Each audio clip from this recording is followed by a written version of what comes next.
Assalamu alaikum and peace. Welcome back. This is Bilal Abdullah, black Muslim in America. You know what it is, man. And I'm just here just talking randomly, man. I had a lot of stuff on my mind. There's been a lot of stuff going on in the news and whatnot. I just really haven't had time to really get at it. You know, I've been just setting up things because I'm trying to move up. I'm trying to move up in life in general, basically. So, you know, I just been real busy with everything else. But, you know, I don't want to leave my people hanging. And I just enjoy doing this. But it's just some things on my mind. I'm just going to be going through a few different articles. I'm going to be just talking randomly about things. So, you know, there's going to be some tangents on here too. So just be prepared for that. This is just a free flow talking right here from Bilal's mind. But one of the first things I wanted to talk about was that, you know, black Muslims in America, we are drowned out. We have to, it's not enough Muslims in general. It's not enough Muslims on code against white supremacy. And that's what I mean by on code, meaning Muslim population of America in general is against white supremacy. That's not what it is. It's definitely not enough of us at all. And I'm reading this article right here. It's done by the Pew Research, and it was posted January 17, 2019, so about a year ago. Well, about a little bit over 2 years ago, almost 2 years ago. But this article is talking about how black Muslims account for a fifth of all U.S. Muslims, and about half are converts to Islam. And you know, that's what's up. But when you really dig deep into it, it's less than that when you're talking specifically about foundational black Americans. And so the article talks about how black people, they're talking about in general, black people, meaning those who aren't Hispanic or those who aren't mixed. But I don't know why they did the whole thing about the mix. But anyway, we make up 20% of the country's overall population. So 80% of Muslims in America aren't black. Think about that, and then you understand why we're not on code against white supremacy. But that's a problem. That is a problem because your religion, Islam, teaches you to be against injustice. It teaches you to be against wrongfulness. And there's no greater injustice in the world than white supremacy. So how can you sit up here and be 80% of the population isn't black, but for some reason y'all not on code against white supremacy? You know why? Because the 80% of America, most of that 80% who aren't black are cool with white supremacy. And that 80%, among that 80% who aren't black in America, you have those amongst that percentage who are not only cool with it, but they'll teach it in a way where you're not aware of it. For example, you know, I be on Twitter and stuff, and you know, I deal with the Muslim community in real life. I go to the masjid on Juma, and you know, even on my vacations, I try to go to the masjid to go pray and whatnot. It's the percentage that you're talking about is true, but even when they talk about racism and white supremacy, it always becomes something of, why are you talking about this? That's what it always becomes. Or it becomes a conversation of, well, if you just do better. That's what it becomes. It's never about the problem of white supremacy. It's never about that. It's always about what you're doing wrong, or you just need to ignore it. This is what's peddled to black Muslims in America. This is what's peddled to us. We're taught to either ignore white supremacy, ignore being black, because let me say that I'm a black Muslim. You know, they're like, oh, well, you know, this is like I was saying in the past. That's how you know that I've grown. That's how you know that I've learned. That's how you know that I see what's going on. Because in the past, this page name used to be Muslim and Black in America. Because I was like, well, I'm of the mind that Islam is against white supremacy. So what's wrong with me saying I'm Muslim first and Black second? And there's nothing wrong with that per se. What the issue is white supremacy. And white supremacy sees race first. So I have to say I'm a Black Muslim in America. I have to say that. Or I'm a Black Muslim American. I have to say that because I'm dealing with the reality of white supremacy. I'm not, this isn't, you know what I'm saying? This isn't some just world where I can say, well, I'm a Muslim, introduce myself as a Muslim. No, I'm dealing with white supremacy that controls every aspect of life. So I have to realize the reality. And the reality is, in a system of white supremacy, I'm a race first. Especially when you're Black. You're going to be Black first no matter what you do. So I have to accept that reality and say what the reality is. It's not about, and this is what I mean about how it's peddled to us to ignore white supremacy. Because when you say things like that, people, other Muslims come under the understanding or start assuming that you're trying to say that me being Black is more important. I'm trying to say that it's more important than being a Muslim, or is more important than Allah and his messenger. And I'm not saying that at all. What I'm saying is that I'm dealing with the reality of white supremacy, and I'm a Black man, period. It don't matter if I become a Christian. It don't matter if I put on a dashiki. It don't matter if I put on a kufi. It don't matter if I put on Hail Mary beads. It don't matter if I become a Catholic, whatever. I'm going to be seen as Black first. So I'm going to be a Black Christian. I'm going to be a Black Catholic. I'm going to be a Black Jew. That's what it's always going to be. It's not about saying, well, you're saying Black first, so that means in some type of way you're going to be putting your Blackness over your religion. What are you talking about? I can't stop being Black. What are you talking about?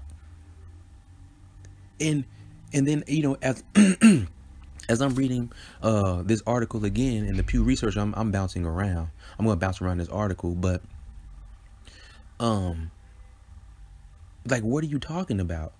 What about my Blackness is going to make me say I don't have to listen to what Allah and his messenger says? Like, what about that? Because in this article, it goes on to talk about how Black Muslims are like most Black Americans overall, because it says that most Black Americans, 79% of them, are Christian. And it's saying that Black Muslims are like Black Americans overall in that they have high levels of religious commitment. And they say, for instance, large majorities of both Black Muslims and Black Christians say religion is very important to them. 75% of Black Muslims say that, and 84% of Black Christians say that. This is a higher level of commitment than for non-Black Muslims, which is non-Black Muslims, their religious commitment is that's 62%. And then it even gets even more intricate, because it says Black Muslims are also more likely than other Muslims in the U.S. to perform the 5 daily salah. 55% of Black Muslims perform all of their 5 daily salah, compared to 39% of the rest of the population. So think about that. As a Black person, we're more committed to our deen than the 80% of the rest of the people who are of the descent of, who are Arabs, or who are non-Black people, who are Syrians or whatever, whoever is over here. So we're more committed to our religion than them. So how is me being saying I'm Black is gonna put me over Allah and his messenger? How is it me saying I'm Black first is gonna put me over Allah and his messenger? Because as a Black man, we are more dedicated to our religion, especially when we convert. And they already said 49% of Black Muslims are converts to Islam. So when a Black person converts and they already are sincere, they're going to be even more sincere to their deen. They're going to be even more sincere to Islam. So what about me saying I'm Black, I'm a Black Muslim is offending you? It's going to make you say, oh, you trying to change Islam around. And that's what I mean. This is what's peddled to us as Black Muslims in in the community. It's peddled to us that we need to downplay our race. We need to downplay our ethnicity. We need to downplay that so that everybody else can feel comfortable. But meanwhile, you know, if you pull up to the masjid and you walk into the masjid for your Fajr Salah, look in people's cars. You'll see Palestinian flags hanging in the window. You'll see their different African country flags hanging in their window. You'll see Syrian flags hanging in the window. You'll see all kind of flags, KSA flags hanging in the window. You'll see all kind of flags hanging in the window. But then they're telling you, when you say, well, I'm a black Muslim, wait, whoa, why you putting black first now? Don't do that. This is what's peddled to us. And you even have some, and it's crazy because black people fall for it. And they think that's the right thing. You have 80% who aren't black teaching you your religion. And you know, that's fine if they're going to be just in their teaching of you the religion.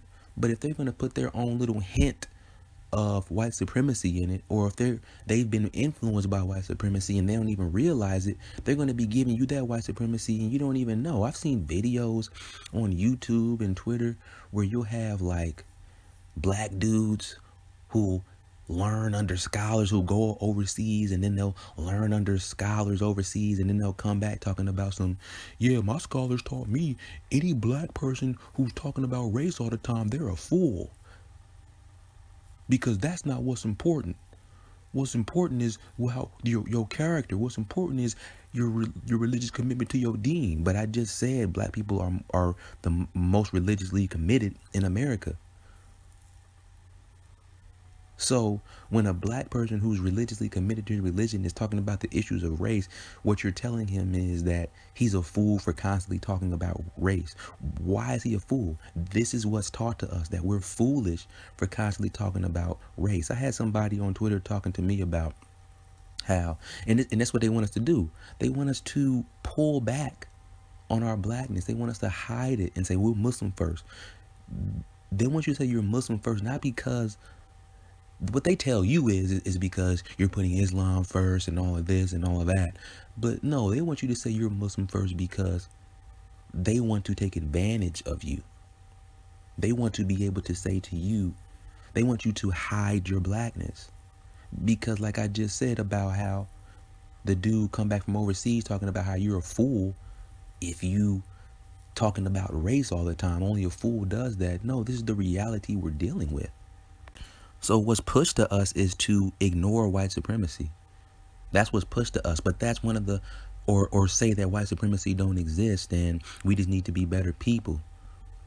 But that is the whole thing of white supremacy, to make you believe that it doesn't exist. And I was saying to myself, that's how you know white supremacy is Satanism. Because what do they say? The greatest trick of Satan is trying to make you believe that he doesn't exist.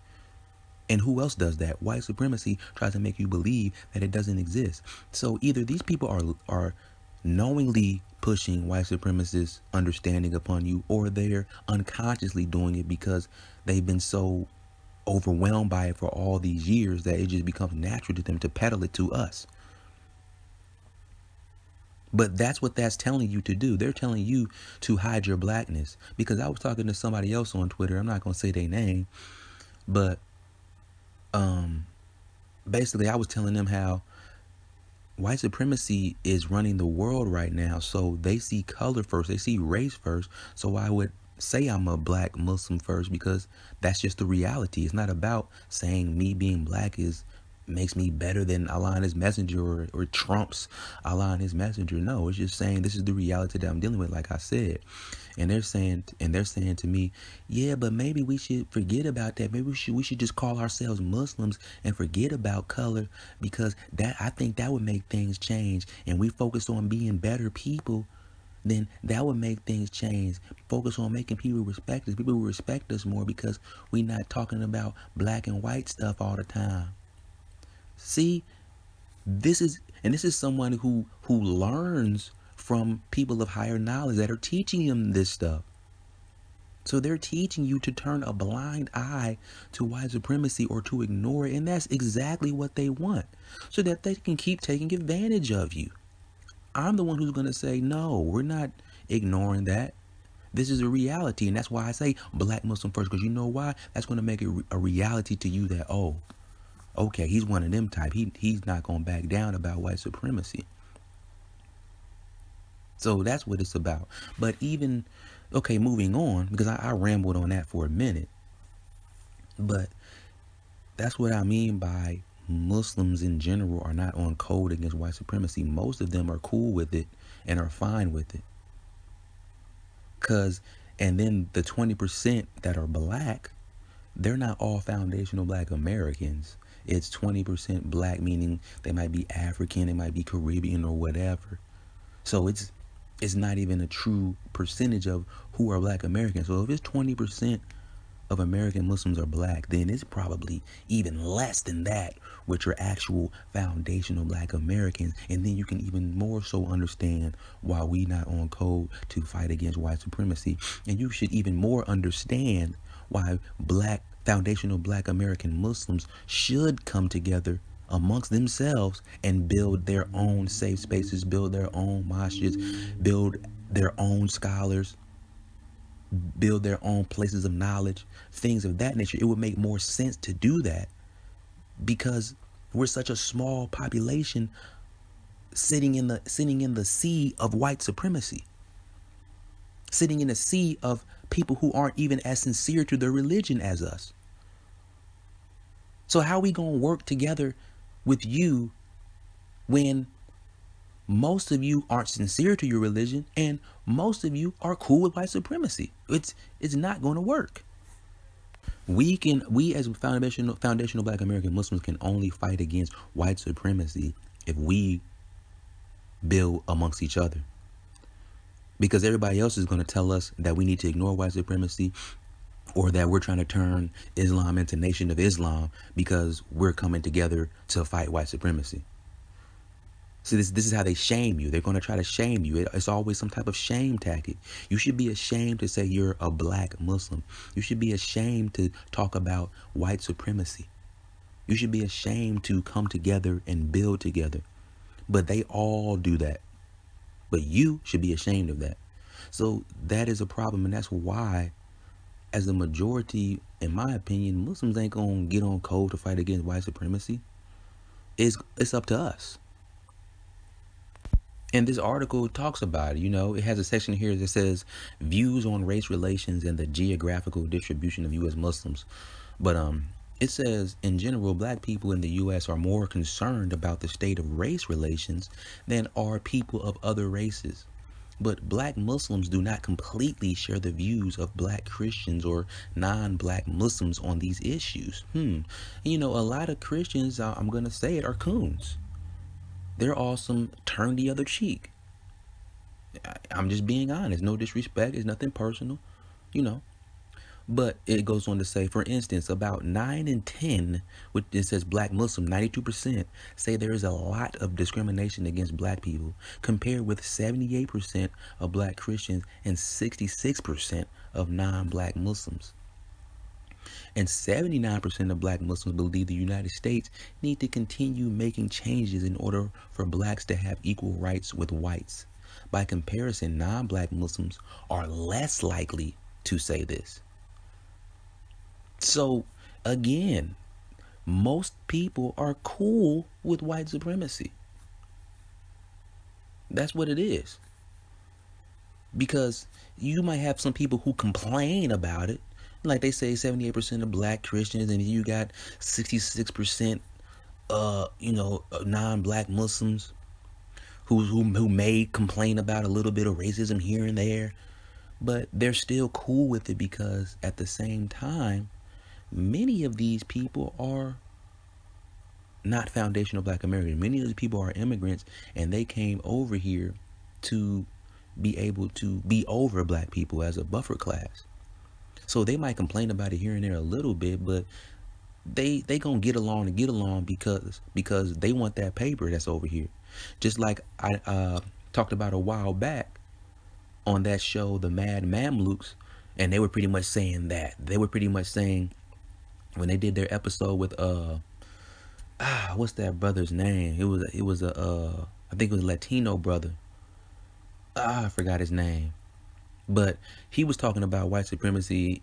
He's a Latino brother who's on code, but he was talking about white supremacy, and they were in there talking about, so these were like Indo-Pakistan type dudes, and they were in there talking about well, I mean, every nation has this type of people who are the leaders, and everybody else kind of gets treated like crap. So I mean, you kind of just got to accept it. That's what their general gist of what they were saying was. And this is the general mindset of most non-black American Muslims, that just get along with it, just be fine with it. We're doing good because you were brought over here to be put over us. That's why you're doing good, and that's why you're not complaining as much. That's why you're telling us to shut up. The reason you're telling us to shut up and be quiet and don't be putting black first and don't be talking about racism too much is because if too many start to wake up and the tides turn and white supremacy becomes defeated, then your paycheck is going to get cut. Then you're not going to receive all these benefits that black people fought for. You're not going to receive all these benefits. So you need to be quiet. That's why they want you to be quiet. And, this is how I know, again, just giving some more talking points about how majority of Muslims in America are not trying to fight against white supremacy. They're just trying to live with it and they want a white supremacy that isn't so blatant, That's what they want. Just like white people, is certain white people who want their racism blatant. That's why they voted for Trump. And then you have certain white people who like, nah, we liked it better when it was a quiet, undercover racism. And that's why we voted for Biden. And that's why you see all these people coming out and voting for Biden now, because the dominant society has realized that when we start doing this blatant racism, these black people start acting up, they start turning up, and they start getting on code. They start calling us out. Now we're getting these Karen laws passed. Now police is going to jail now. It was a few police who went to jail for killing people. I think like one or two, I'm not sure, but we're getting police arrested. People, it's all type of things going on when you have blatant racism. They're like, oh, nah, we can't have that. If this keeps going for another 4 years, who knows what these Negroes gonna get? So many people in the dominant society have now said, okay, we want to go back to the quiet white supremacy where it was more coded, it was more codified, and it wasn't blatant in your face, because we prospered better under that, and the Negroes were more downtrodden, and we could lie to them better and tell them that white supremacy doesn't exist. And that's what you're seeing now. And the majority of Muslims in America have followed suit. If you talk to most Muslims in America, they voted. And you're not even supposed to be, if you want to be real about it as a Muslim, if you're really sincere to your deen, you're not even really supposed to be participating in elections in a democracy, let alone even if we was in a different whole system. Why would I be voting in a system of white supremacy? Because the system of white supremacy controls everything. So why am I going to vote in that type of system? We could say democracy is a form of shirk. There are people who believe that, and they have their talking points about that. And I kind of see their talking points. I kind of see why they say that. But even outside of that, we're living in a system of white supremacy. Why should I be voting in this system when the whole system is set up to make me fail? Any candidate they give me is going to be somebody who stabs me in the back or blatantly oppresses me. Why am I voting? Even now, you have Biden and Trump. Both of these mofos are white supremacists. Both of them are evil. If you look at Biden's eyes, I'm a person who likes to read people, If you look at Biden's eyes, this dude's eyes his eyes are loving the devil. His eyes are demonic. Way more so than Trump. Like when I look at the Trump eyes, I see one of those blatant racists, but I see one of those dumb blatant racists who just on their high horse and they think they the stuff, and I see one of them types, one of them tobacco chewing, spitting white supremacists. That's what I see. They're still dangerous, of course, but that's what I see. But when I look in Biden's eyes, I see a devil. I see a pure just devil when I look into his eyes. But anyway, you have most Muslims out here voting nowadays, and they're voting for who? Biden.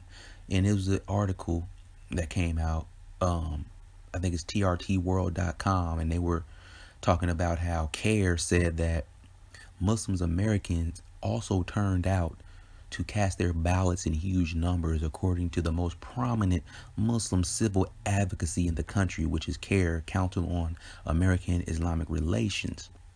The organization said that around 1 million U.S. Muslims had voted, with an overwhelming 69% choosing Democratic candidate and former Vice President Joe Biden as their pick for president. So here, that's me saying, see, that's my proof, saying that they're fine with it. They just want a quiet version of white supremacy, so they can keep getting their money and keep going along to get along.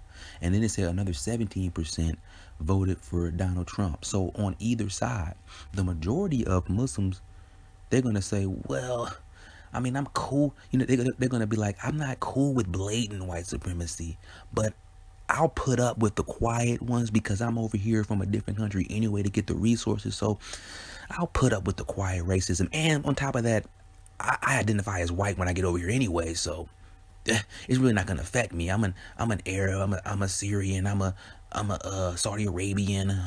You know what I'm saying? Even some Africans can classify themselves as white. So they're going to come over here, classify themselves as white, and they feel like they're going to be fine.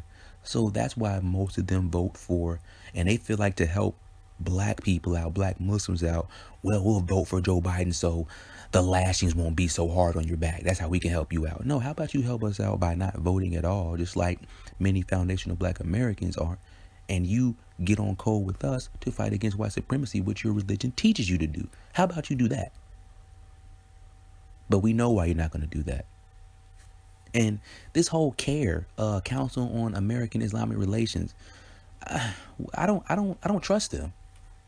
I really don't trust. I really don't trust them, you know, because look at it this way. Like I've been saying and building up, that the majority of Muslims in America aren't even black, and many of them are from immigrants. So they already have that anti-black sentiment. I'm sorry, but it's reality. This is reality. It's nothing personal. You may be one of those immigrants who aren't like that, and alhamdulillah, we appreciate that. But get on code with us then. If you're not like that, then get on code with us then. But majority of them are immigrants, and they have anti-black sentiment. If it's not blatant, it's coming out of their pores unconsciously. So this is why I don't trust CAIR or organizations like that, because they're just organizations which are filled with immigrant Muslims, many of them who have anti-black sentiment. And so like I was reading that other article, they were talking about how 69% of Muslims voted for Biden. CAIR was saying this. Then they put out this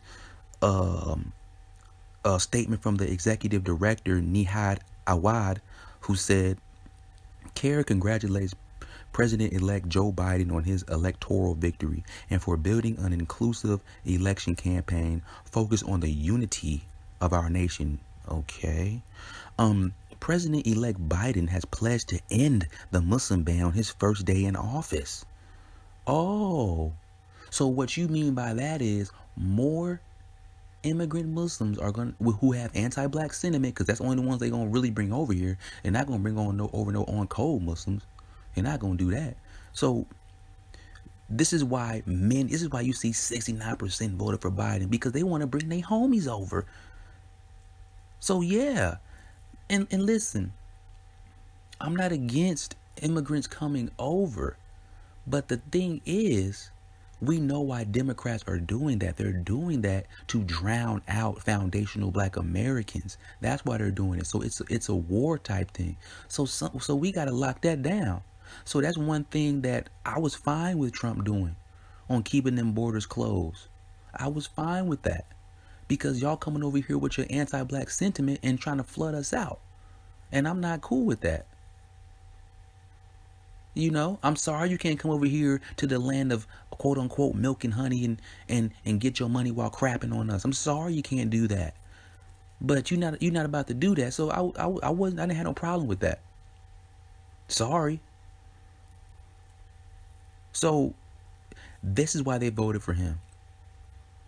And it goes on to say, okay, President-elect has pledged to end the Muslim ban on his first day in office, include Muslims at every level of his administration, and address issues of racial and religious discrimination. He's going to address them how? Because if you're talking about racial, that's foundational Black Americans, and we need our reparations. And you said you're not doing that. So what? So what are you addressing? And I seen somewhere that he's going to put like into anti-religious hate bills and stuff like that. Who's that going to benefit? Because if a Black person tries to pull that up, that's not going to benefit him. That's more so benefiting the non-Black Muslims. That's who that's benefiting. It's not going to benefit us. So that's why you're talking about racial and religious discrimination.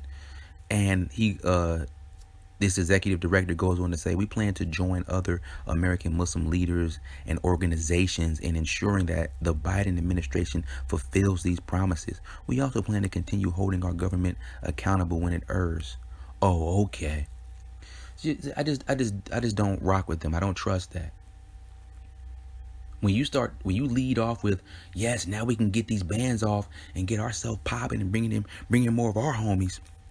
That sounds like you trying to drown us out with your anti-Black people coming over here. That's what that sounds like, and I'm not with that. Now, if they was all on code people, then I'd be like, cool, bring them over.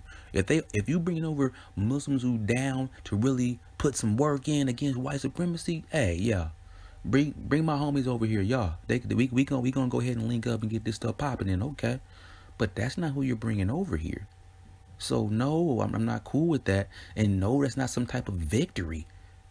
That's a victory for y'all. It ain't a victory for us. And we already know about the other side, the Trump supporting Muslims. We know what they about. They just cool with blatant white supremacy, and they don't mind it. They're not going to tell you that because allegedly they're Muslims, but that's what they're cool with. Because how you a Muslim and you going to vote for somebody who has issues with y'all? That's what I'm saying, man. The answer was to vote for neither of them and get on code against white supremacy. That was the answer. But then they talk about how, Kerry was talking about how they're going to, work with them and try to get other people elected into office. And so this is who they getting elected into office, people. I'm reading the Washington Post now. And the title is, a Muslim millennial was elected the country's first out non-binary lawmaker in Oklahoma. What the hell? How? That's what I want to know. How? At first, her name is Mauree Turner. At first, Mauree Turner tried to recruit other Oklahoma City activists to run for state office, insisting that it was important to send underrepresented candidates, queer or working class or people of color. Look at that first paragraph. Look at this damn first paragraph. This is a Black female, and the first thing she's talking about, it was important to send underrepresented candidates.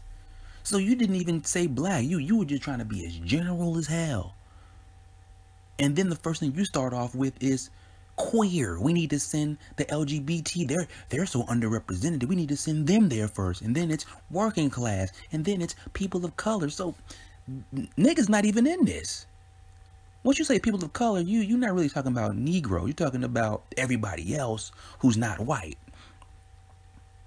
You didn't say nothing about Black people of the underrepresented candidates. So that lets me know you're not identifying as Black first, which means, when I say Black first, that means that you're down to dismantle white supremacy for justice for your people who have been oppressed.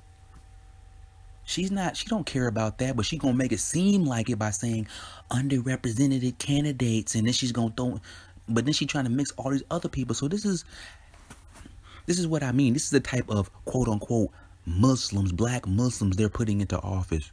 People who have already been buck broken and got emotional, spiritual, and mental traumas and issues in their lives. But many of those approached instead turned to Turner, 27-year-old criminal justice advocate, and reversed the proposition. Why don't you run for office yourself? So she ran for office, and look at this article. More than a year later, Turner, a queer, so they put her sexuality first. So this is what I'm saying. If you're not going to put Black first, meaning you're for your people against white supremacy, they're going to tell you, they're going to put something for you first. They're going to decide what you are. So they put hers, she did it herself. So she puts queer first, and then she says she's a black Muslim.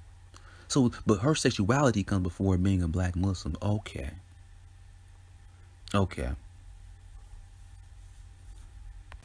And you can't sit up here and tell me, Bilal, it's just like you said. You say you're a black Muslim. You put black first, and it don't mean you're trumping Islam with you being black. Yes, I did say that, but Islam is against homosexuality. Islam is against queerdom. You know, whatever LGBT stuff you want to talk about it. And again, it's nothing personal to y'all. It's just what our religion teaches, and it's what I accept and what we must accept if we are sincere Muslims. And that's the difference. Her putting queer out there, and that she says queer black Muslim who wears hijab and then goes back to LGBT, identifies as non-binary. So twice she lets you know about her sexuality, at the beginning and at the end. So at the beginning and the end, she's telling you that she is against Allah and his messenger. Because me saying I'm black first or a black Muslim doesn't make me against Allah and his messenger. But when you're saying I'm a queer who's non-binary and I'm a Muslim, you're saying, well, I know Islam says homosexuality is wrong, but who cares? I'm gonna be queer. That's what you're saying. So it's two totally different things. You're going against Islam by putting that out there because, you know, everybody got their own sins to deal with. Everybody got their own issues and sins to deal with. So you didn't have to put that out there. You could have just said, I'm a black Muslim. You could have just said that and let them figure out whatever it is. But the reason you did that is because you're letting it know that, hey, I'm buck broken. I'm going to do your bidding. That's what it is. And then they're saying she wearing hijab. That's not even a hijab. That's a Ilhan Omar, Erykah Badu head wrap. Stop it. And it says, besides becoming the highest ranking non-binary official in the country, Turner will also be the first practicing Muslim elected to the Oklahoma State Legislature, in which 2019 blocked an imam from conducting the chamber's daily prayer. So, how are you practicing, but you're blatantly letting us know that you're queer and non-binary? How are you practicing? If you were practicing, you wouldn't put that out there because you would be ashamed of it. That would be something you would hide. That would be something you would be trying to overcome and get over. It wouldn't be something that you blatantly tell to the whole world and be proud of. It's like if you do any other sin. You're not going to be proud of putting that sin out there. It's like if I'm fornicating with massive amounts of women, I'm not about to put that out there to the world and let them know, like, yeah, you know, I be running through these girls. I'm not about to put that out there. I'm ashamed of that. That's my sin that I have, and I need to overcome it. So this is a oxymoron. It is hypocritical to say you're a practicing Muslim, but then blatantly be proud of and putting your sins out there. You know, this sounds like munafiqun talk. That's what this sounds like. Yeah, this sounds like munafiqun talk to me because why are you putting that out there? You're letting them know that, hey, I'm buck broken and you can use me for your advantage. I will bend to your will because I've already bent to the LGBT community. So I've already bent to that. So I'm ready to be bent over more. That's what that's letting me know. And this is why I say we as Muslims, especially foundational Black American Muslims, we really shouldn't be involved in politics, especially under a system of white supremacy. We shouldn't be involved in it right now. It's not for us.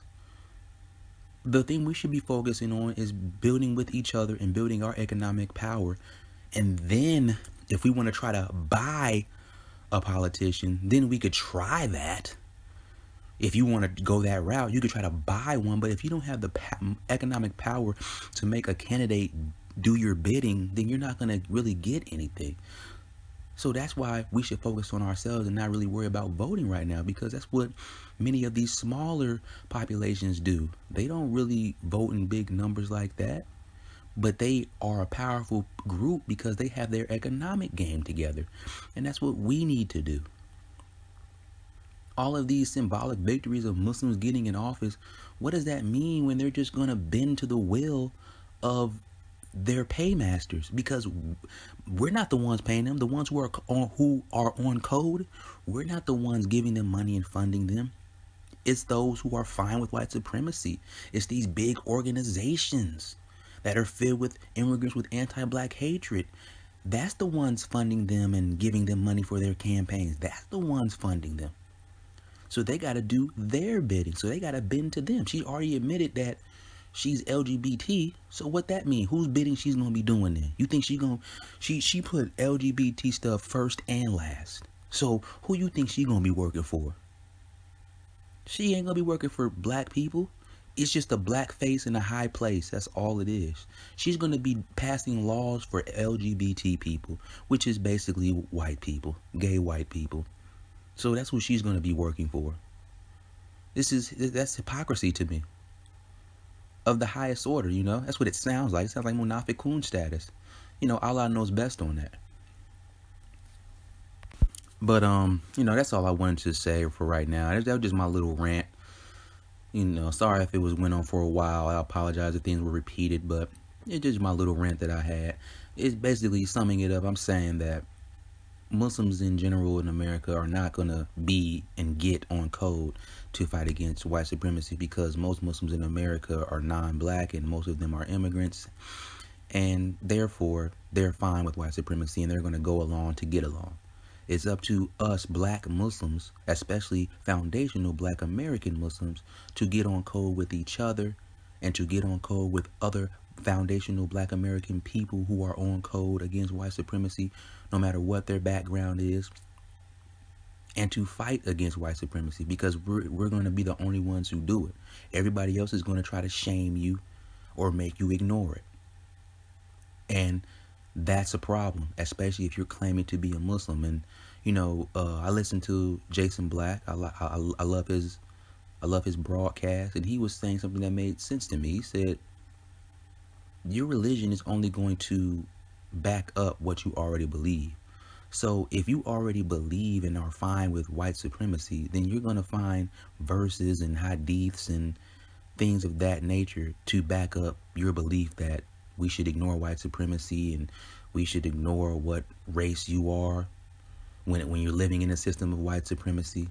But if you're a person who already is against white supremacy and wants to fight against it, then you're going to use your religion to back up those things. So at the end of the day, you have to ask, which side of the fence are you on? Because there's no way you can sit up here and tell me that white supremacy is righteousness.